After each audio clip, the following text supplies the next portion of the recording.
right, so today we're working on Jeff's E34. Sadly, he couldn't make it because he had the COVID, so me and Tim are grinding on it. We're trying to get everything mechanical done.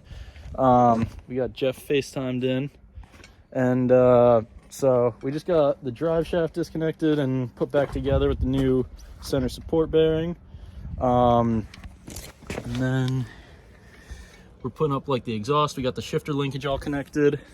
I'll show you that it's a 5. So, got gears. Oh, there's 5th. So it actually feels really smooth. Feels almost like the detents were done at some point, which I almost recommended doing, but since we took so much time doing everything else, I figured might as well just get it on the road. So we lucked out there. Got to put the intake back together, and then once we fill everything, bleed the clutch, should be good to go. So I'll keep you updated and show you some progress as we go.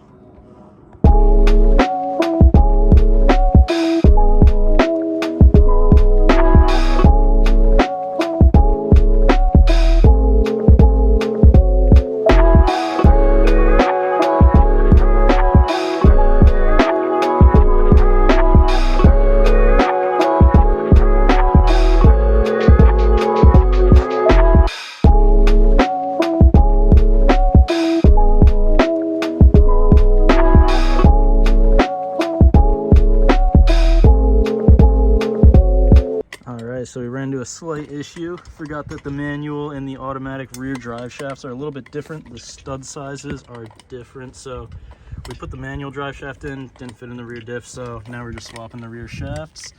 Once that's all good to go, we should be able to put the exhaust on and get this thing pretty squared away. So yeah, if you're manual swapping your E34, just remember to use the automatic rear shaft unless you're putting a manual diff in it.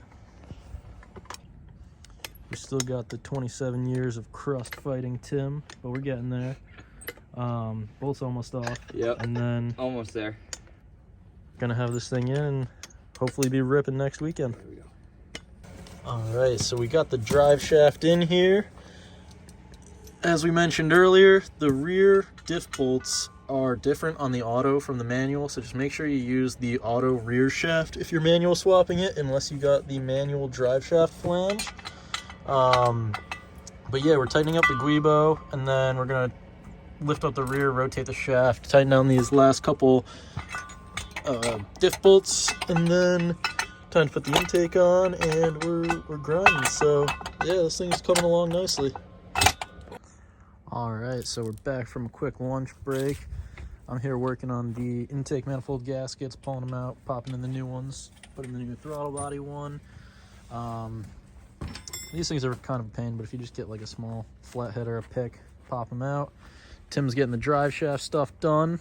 So jacking the car up quick. Oh yeah, we got to jack the rear up, spin the wheels a little bit so that we can do the other bolts on the guibo and the axles, or the diff.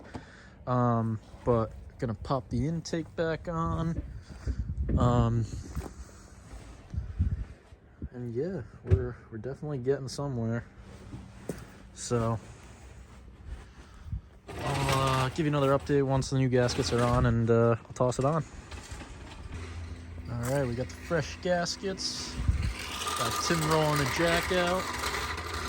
Time to pop up the back, put the bolts in, put the intake on. Nice. Yep, this is Tim here. Filming for Janko. He's putting the intake back on, getting the motor buttoned up. I had to take the intake off because one of the transmission bolts was behind it. We're finally getting there though. Final stage of finishing this swap up. All right, so we got the drive shaft in, all tightened up. Just got to throw the exhaust in, and this thing's looking good on the underside. All right, we got the intake fully on. Tim's doing up the throttle body. So we're not really going to get too much further today. Mainly just going to be cleaning up everything, because plan of attack next weekend will be steering column, exhaust. We didn't have one of the pins for the shifter. Oh, I put the boot in so you can't see. But all the way on top of the transmission, way up there, there's a little clip that has like a pin attached to it, slides through and holds the rod there. So makes so you can't move it like that. But yeah, gonna have that next weekend and we'll be good to go. Oh yeah, brother. It's looking good. All right, we got the engine all back together. Tim put the rest of the intake on, and pretty much good to go. We're gonna put the exhaust on next weekend after we get that shifter pin. A few things to button up. We got to put the master in and bleed everything, but we're definitely getting there. Things looking like a car again. Now it just needs to be Final lowered. stretch, baby. Oh yeah, it's looking good.